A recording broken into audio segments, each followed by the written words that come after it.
This is Inside Indiana Business Radio for the afternoon of October 4th, 2022. I'm Alex Brown.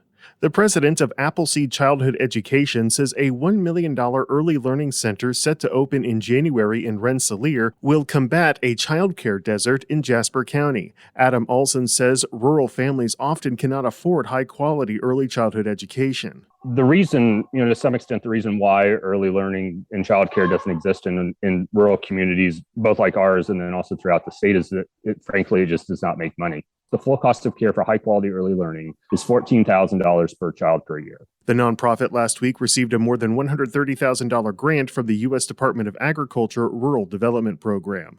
2 years after breaking ground, Indianapolis-based Flaherty and Collins Properties will tomorrow open The Banks, a $35 million mixed-use development near Clear Lake in LaPorte. The 194-unit apartment complex includes 5,000 square feet of retail space at the Newport Landing development site. Some Hoosiers may no longer qualify for President Joe Biden's student debt relief plan. The U.S. Department of Education indicated last week that privately held loans will not be forgiven. That means borrowers who took out federal family education loans or Perkins loans are not eligible. From the number one source for Indiana business news, this is Inside Indiana Business Radio. Creating a great employee experience can include strong benefits programs, work-life balance efforts, community engagement, or bolstering your culture.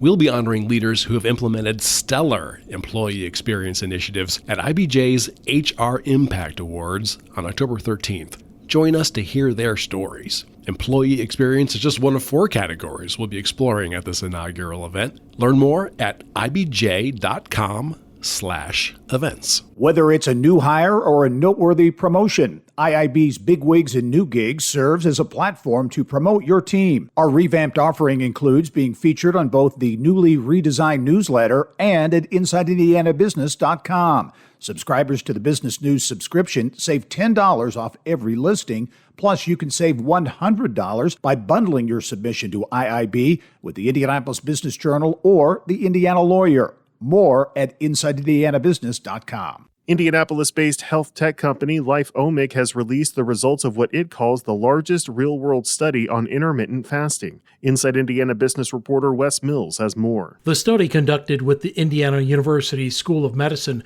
followed nearly 800,000 users of LifeOmic's fasting and precision wellness apps over a 2-year period. The study aimed to quantify user retention, fasting patterns, and weight loss among users of the company's Life Fasting Tracker and Life Extend app. Intermittent fasting is an approach to weight loss that focuses on the timing of eating rather than the quantity and content of caloric intake, according to LifeOmic. The study examined the fasting behavior of users ages 18 to 100 from 2018 to 2020. It also examined the weight loss of 160,000 users who tracked their weight for up to 1 year.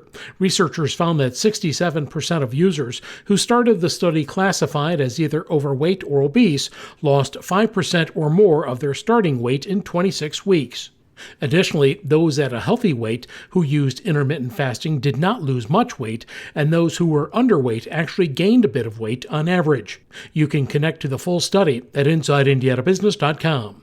Wes Mills, Inside Indiana Business Radio. Personal finance website Wallet Hub has released its list of 2022's best small cities in America, and 3 central Indiana communities are in the top 10. Wallet Hub says it compared more than 1,300 U.S. cities with populations between 25,000 and 100,000 across 43 key indicators, such as housing costs, school system quality, and the crime rate. Carmel is the highest-ranked Indiana city, coming in second to Lancaster, Pennsylvania. Zionsville is ranked number 7, and Westfield is number 10. While not specifically ranked, Fishers, Brownsburg, and Noblesville were all in the top 5% of best small cities. In all, 34 Indiana cities were named, with Gary having the lowest ranking. From Potato Creek State Park in St. Joseph County to Patoka Lake in Du Bois County and countless rivers and streams in between, Hoosier anglers have an abundance of fishing options. But they also have the ability to inadvertently transfer invasive species such as zebra mussels and aquatic plants from one body of water to another.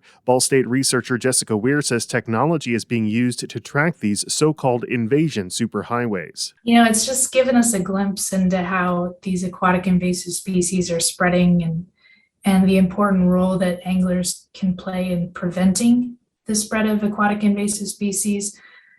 So we're just hoping that anglers kind of understand they have this shared responsibility to prevent the spread. Weir, along with Dr. Paul Venturelli, Associate Professor of Fisheries at Ball State, is using data from the FishBrain app, a social media platform which has more than 14 million registered users worldwide, most of them anglers. The research helps to track where anglers have been as invasive species appear. Outgoing Indy Chamber CEO Michael Huber is this week's guest on the Business and Beyond podcast with Gary Dick, presented by PNC, a weekly conversation with high-profile Hoosiers in business, sports, and entertainment, and beyond. Available now from your favorite podcast provider. I'm Alex Brown for Inside Indiana Business Radio On Demand.